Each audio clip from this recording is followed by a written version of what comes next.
Salut tout le monde! Bonjour à tous les élèves du service de garde.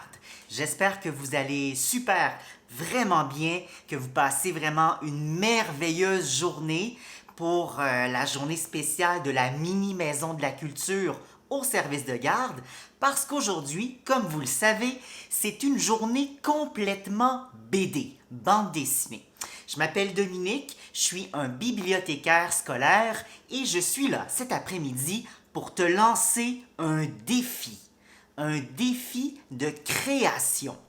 Ce matin, vous avez rencontré Laurence Deadion, qui est BDiste, et elle vous a donné des trucs, elle a stimulé votre imagination pour vous apprendre à dessiner et à faire des personnages de bande dessinée.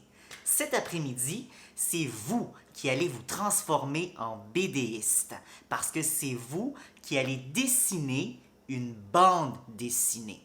Tu le sais, hein, le mois de mai, dans toutes les bibliothèques scolaires, les bibliothèques de la ville de Montréal, c'est le mois de la BD, le mois de la bande dessinée pendant tout le mois de mai. C'est comme une grande fête de la BD.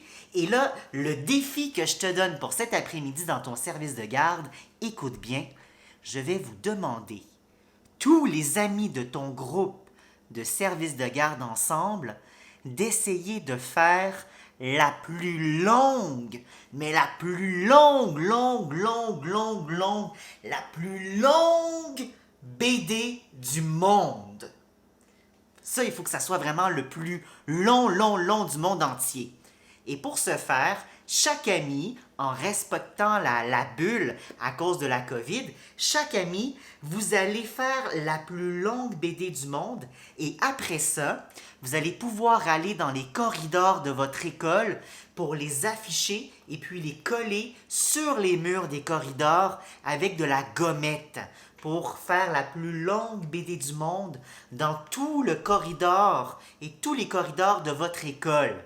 Comme ça, tous les groupes du service de garde vont mettre de bout en bout toutes les BD pour que ça puisse décorer tous les corridors de votre école, spécialement pour mai, mois de la BD. Comme ça, ton école va se transformer en BD géante. Alors, c'est pour ça que je dis que ça va devenir la plus longue BD du monde.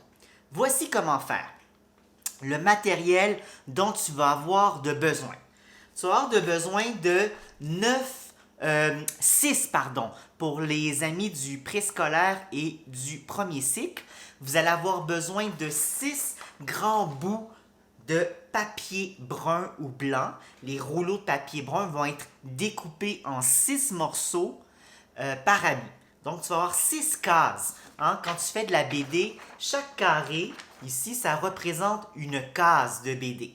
Donc, ça va être 6 morceaux d'histoire.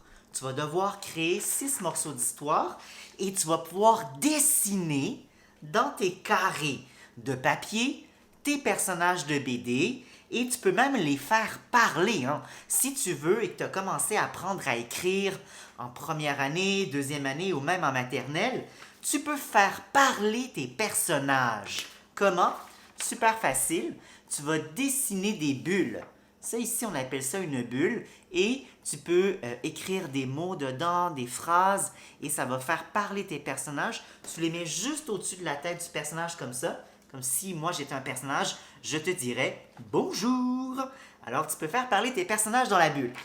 Tu vas avoir besoin aussi de tes crayons de couleur préférés. Moi, mes crayons de couleur préférés, c'est les crayons de bois. Tu as besoin aussi d'un crayon à la mine et puis d'une efface, en plus de tes 6 gros bouts de papier brun. Donc, quand tu as tout ton matériel, tu vas être prêt à dessiner. Maintenant, tu vas me dire, Dominique, mais qu'est-ce que je dois dessiner? Alors, voici le défi de dessin de bande dessinée. Je vais te raconter l'histoire du petit chaperon rouge et toi, ensuite, tu vas devoir réinventer et dessiner l'histoire du petit chaperon rouge, mais à ta manière.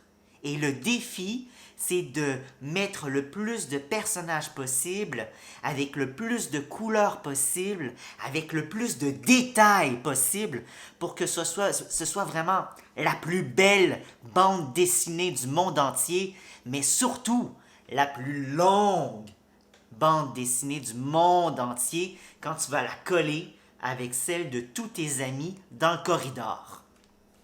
Alors, voici l'histoire du petit chaperon rouge que tu vas pouvoir dessiner ensuite. Tu peux t'asseoir par terre ou sur ta chaise confortablement et écoute bien l'histoire.